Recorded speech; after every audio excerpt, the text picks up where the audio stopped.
Di hejzdeyê çileyê da Kobanî dibin dorpêçeke mezin de ye. Gelek pêdiviyên jiyanê li ser Kobanî hatine qutkirin. Me dixwast vê xetirê em berê xwe bidin gundê Îtwîranê.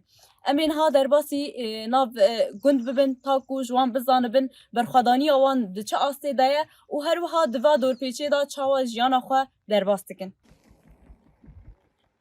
Merhaba xalo. Xalo te vî dorpêça li ser Kobanî berdewam dike û jiyana xwe li gund çawa derbas dikin? O tane. O internetu qata. Ona savo rasona. O dikemol. Hatta yani kaskayı da pisakemol. Kanna yani. Yani kem peki. Sen baro nodan. Qawata khodan baro nodan.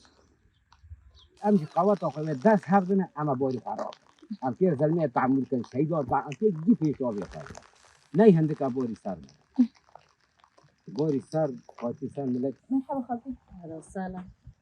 خالتي أمزان dorpêçek ser Kobanî ha û gundê xwe dane. Şixwe cew jî sar e baran jî dibare. Di vê dorpêçê de û debara xwe çawa dikin xwarin alî ve xwarin germkirin.